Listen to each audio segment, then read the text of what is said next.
Good morning. It's back to the office today. I think I'm going to work from home on Friday, which will be nice. And then hopefully very soon I'll be able to do my work from home difference in schedule. So fingers crossed for that because I am not ready. And on top of it, gas is so expensive. I hate when influencers complain about that, but I'm like, I have a normal income, so I feel like I can complain because I'm feeling the pump, or I'm feeling pain at the pump just like you guys are. But it costs me like $72 to fill up my car. And I don't even put high test. I put mid-grade in my car, so oh boy. What I want to talk about today is the ACE scammers, because they tried to clickbait everyone and they're trying to make people think that they're quitting YouTube, which I think most of us can figure out that that's not what's going to happen. Oh, by the way, I got the new Treat Beauty Jelly Bean Lip Balm. So good. I think this might be in my top 5. It might even be in my top 3. It's so good. I don't know how she does it, but she does. ACE family. The ACE family put out a video, and at first I was going to react to it, but after I watched it once, I was like, this isn't really reaction worthy because it wasn't there wasn't a whole lot to say about it. But essentially what they did was, their title was something along the lines of the end of ACE family on YouTube. That might have been it verbatim. And so of course everyone clicks on it thinking that they're quitting YouTube because that's what the title said. And what they're doing is they're just not going to upload as often, and they're going to be doing traveling. They're going to be traveling a lot coming up. Well, okay, that's not leaving YouTube. Leaving YouTube is your channel is done. You're not uploading anymore. Goodbye. But there's no way that they'll walk away from YouTube. These two are so in debt and owe people so much money. They have this stupid lifestyle that they have to keep up with. They're not leaving YouTube. So that goes in the trash right away. But secondly, they talked about this ACE Fest. And supposedly it's supposed to be a mix of, listen to this, Disneyland and Coachella. First of all, those two couldn't be more opposite. Now, both are iconic for their own reasons.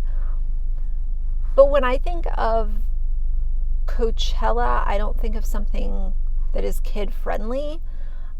And when I think of Disneyland, yeah, that's friendly for adults and kids, but Coachella is a music festival. So unless they're planning on having really famous artists and groups perform at this ACE Fest, I don't see where Coachella can even be brought into the picture. That's first. Second, in the video that Austin and Catherine put out, they were really harping on this phone number thing. Go to our site and put in your phone number. I want your phone number. I want your grandma's phone number. And that kind of interested me because I'm nowhere close to what the ACE family is, but I would never feel comfortable begging for subscribers' phone numbers. That just seems very odd to me. That seems like a very weird thing to ask for, especially how often he asked for it. Like, he asked for it so many times in that video, it came off as very creepy to me. In between the Disneyland meets Coachella and the phone number thing, those were the two first weird things that I thought of. But when you think of a festival, usually when someone announces that there's a festival, there's a date and a place. A date, time, place. Tell me where I'm going, what day is it, Do I need to take time off work? Is it going to be something where I have to travel, 8 hours? Is it something where I'm going to have to take off a few extra days from work? Is it on the weekend? Can I go without taking time off work? Time and place, date, time, and place are like the first things that people need to know about. They didn't announce any of that. Supposedly, I think it's supposed to be sometime in July or August. But what dates? We don't even know. So you're selling tickets to an event that you haven't even told people when the event is. And when you go to buy the tickets, you have to buy a minimum of 3 tickets, and it's $300. $100 per person. And on top of that, this used to piss me off because when I haven't been to a Redskins game in a long time. It's probably been I think like 6 years now. But back when I was buying tickets, I remember a couple times I had to buy tickets. It was tickets in 4s. So if it was a game and the tickets were selling quickly, people selling the tickets would be like, well, I only have 4, you can't buy 2 or 1, or 3, you have to buy all 4. And that kind of used to piss me off, but I used to work around it. With this, having to buy 3 tickets for $300, what if it's just you and a friend? Then that 3rd ticket is wasted. It goes in the trash. What if I can't find a 3rd person to go with? But with them marketing this so heavily to children, because obviously their subscribers are kids, with it being marketed so heavily to be child friendly and this family event, why aren't children for free entry? I don't understand that, because with a lot of festivals and carnivals and events and stuff like that, usually kids are free. Call it kids. Some places do kids 6 and under, some do 3 and under, 2 and under. I've seen a lot of different kind of guidelines depending on the event and whatever. But usually they let the really small kids in for free. Every single time the Ace family comes out with some sort of announcement, I hate to say this, but I automatically think, what's going to go wrong? How is this going to get screwed up? Who's going to drop the ball? How are people going to lose their money? And I said a while ago that when you're an influencer, trust is all that you have. Your word is your bond. And once you're known as someone who rips people off or scams people, you might be able to recover from that. But most influencers, once they're branded greedy, money-hungry scammers, there's not a full return to where things used to be. Based on what I've seen. Again, that's only my personal experience. But trust is so important. And not only is trust important, but the Ace family is one of those influencer, couples where not only do people not trust you, but you're constantly asking for people to spend money.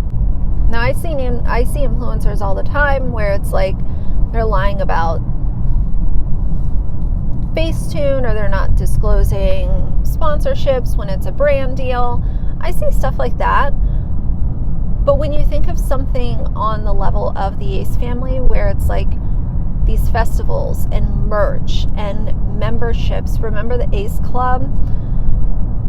So it's like, not only do y'all not have trust, but you're constantly asking for so much more on top of just hit the link in my bio. So it's on like this like huge scale, if that makes sense. The problem too is what I've seen is with a lot of these promotional things where you give a company your phone number and you're part of like a text club, in the fine print or in the disclaimers of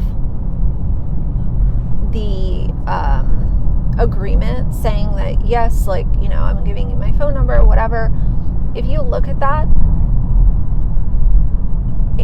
you sort of open yourself up to having your info be sold, and obviously that's super problematic. If a company is willing to sell your info and market to you based off of your preferences and your shopping habits and stuff, I don't know. I just don't like giving my phone number out. I don't like opening myself up to that type of marketing, because I feel like my phone number I've had forever, and I just don't want that to be tainted. I don't want that to, at some point in time, some company gets my phone number and there's no way that I'm able to reverse them having my info, if that makes sense. So I'm always really reluctant, but unfortunately, the Ace family has really young fans, and with a lot of young kids having cell phones now, they're not going to think of it like that because they're kids. They don't understand how companies selling your info works, or how these mass marketing campaigns work. They're kids, so they don't get it. But my prediction for this Ace Fest is that something is going to go wrong, because something always goes wrong. Anytime the Ace family is involved in something, something goes left. It is like clockwork. It's so predictable. So something will go wrong, but the really bad thing is that it's going to go wrong after they've made a bunch of money off of ticket sales. Then something's going to go left. Then we run into the issues with refunds. And then we might end up with another lawsuit on our hands, because you can't just take people's money and like not refund it when something goes wrong. Or even if something doesn't go wrong, if someone decides that they paid for something and they are not able to make it, or they've changed their mind, they should be able to ask for a refund. I fucking hate when companies act so, they just act so critical about people asking for a refund. I've never understood that. Now, I get that it's a product. If it's a product where it's like heavily used and, you know, it's pretty clear, like, okay, why are you returning this? I used to have to deal with that at Nordstrom all the time, because Nordstrom, I don't know if they still do, but they used to have a really lax return policy, and people would come up to MAC and literally return like half-used eyeshadows and like lip glosses that had like a third of the tube gone, and we would have to honor it. So I understand when it's a product, but if it's an event or a service that hasn't been rendered yet, if you're asking people to pre-purchase for an upcoming event and they decide that they don't want to go anymore, they can't go, why can't they get a refund? Or if they buy a product and they don't like it, as long as it's not heavily used, why so many times do YouTubers and influencers have these issues with giving people their money back. That's how Brittany Dawn ended up in her lawsuit. You sold a service, you didn't deliver on the service, people wanted their money back, and you refused to give their money back. And that is literally why she's being sued by the state of Texas. It seems like so often influencers just spread themselves way too thin, and once they realize, oh shoot, I've spread myself too thin, it's almost like the money was already spent with some of them, and that's why they can't give the money back. What a crappy way to, I don't know. It's like some of them just don't even care about their reputation. And I get that reputations can be a really funny thing sometimes. Having a decent reputation is really important. Maybe I'm wrong for that, but I just look at it like I want to be, I don't necessarily want to be liked by everyone, because I know that that's just not everybody's going to like you, and that's just the way that life goes. As far as going out of my way to up my reputation, that is something that I will consistently avoid. And that's just what works for me. I'm not saying that that's the right way to do it or the wrong way or whatever. But I would like to know at the end of each day that I did a fair job of trying to not break people's trust and collect as much money as I could during my time online. So, I don't know. But Ace Family is not quitting YouTube. There's no way, because they still get, whether or not they're, one of the most hated family vloggers on this platform, YouTube is still paying them. And as long as YouTube is still paying them, they will never leave YouTube. So their young, naive fan base that's actually believing that they're going to leave YouTube is just being young and naive. There's no way that greedy family vlogger influencers will walk away from something that is still giving them money. I'm going to have a productive little day, and hopefully you guys are doing well. But I wanted to talk about that this morning because the video just wasn't, like I said, it wasn't really worth reacting to, but I wanted to share my opinions on it. So yeah, either way, for now, if you like the video, please leave a like and a comment. And if you'd like to see more from me in the future, please subscribe. I'll see you guys soon. Bye.